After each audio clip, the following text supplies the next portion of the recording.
जय हिंद। इस वीडियो में मैं 4 तरीका बताऊंगा जिसके वजह से आपका हैंडराइटिंग सुंदर हो जाएगा। अगर आपका हैंडराइटिंग सुंदर नहीं होता है तो इस वीडियो को डिसलाइक करके जाइएगा।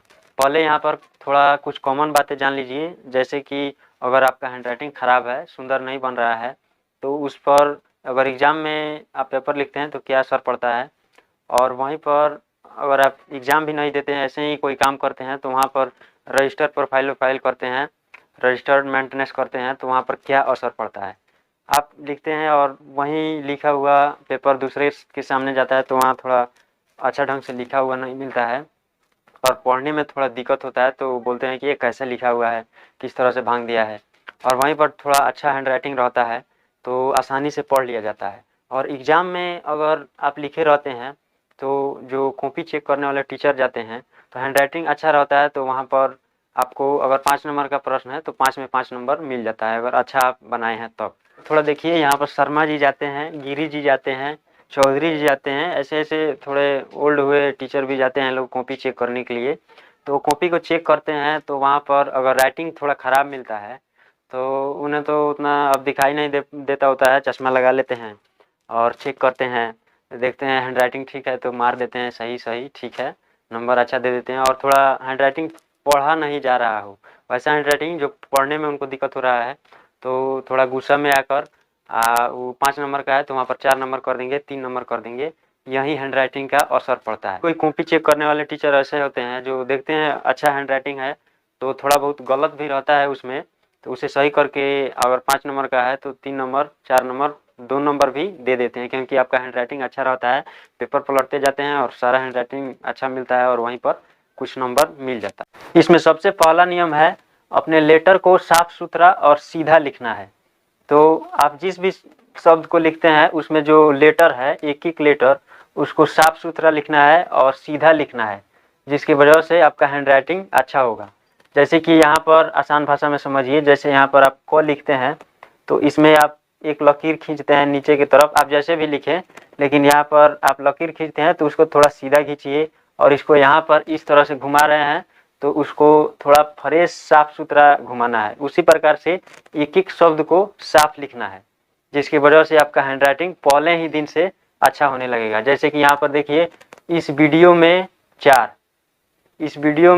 तरीका, तो यहाँ पर ही एकदम साफ सुथरा लिखा गया है तो अच्छा लग रहा है, सुंदर दिखाई दे रहा है। और इसी को यहाँ थोड़ा टेढ़ा मेढ़ा करके लिखा जा रहा है, जैसे कि ढील कर ऐसे ही लिख देते हैं, उस प्रकार से लिखा जा रहा है, तो ये देखिए ये हैंडराइटिंग ठीक नहीं है।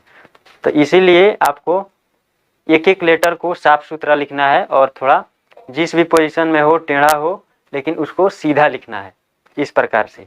इसमें दूसरा तरीका है, शब्द के ऊपर जो रेखा खींचा जाता है, लाइनिंग खींचा जाता है, उसे सीधा खींचना है, ऊपर की तरफ या नीचे की तरफ टेढ़ा मेढ़ा नहीं खींचना है, इस प्रकार से सीधा खींचना है, इस प्रकार से टेढ़ा टेढ़ा नहीं खींचना है, जिसकी वजह से हैंडराइटिंग थोड़ा सुंदर दिखाई देता है, साफ लगता है।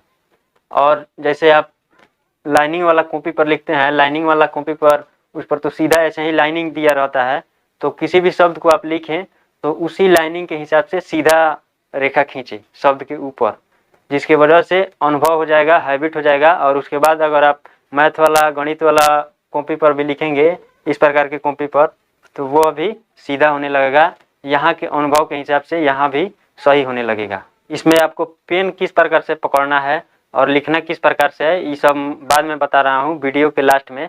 लेकिन यहाँ पर देखिए, जो तीसरा नियम है वो है, एक एक शब्द के बीच दूरी रखना है, थोड़ा थोड़ा दूरी रखना है, एकदम ठूस ठूस कर सटा सटा कर नहीं लिखना है। एक एक शब्द जैसे हो गया इस वीडियो, इसके बाद थोड़ा दूरी है, वीडियो, उसके बाद दूरी है, उसी प्रकार से थोड़ा थोड़ा दूरी बनाकर लिखना है। एक बैग ज़्यादा दूर भी नहीं करना है और ज़्यादा सटा सटा कर भी नहीं लिखना है। इस प्रकार से इस वीडियो में 4 तरीका इस प्रकार से लिखना है, थोड़ा थोड़ा दूरी बनाकर, एक एक शब्द से दूरी बनाकर लिखना है। इससे आपका हैंडराइटिंग 100% सही होगा।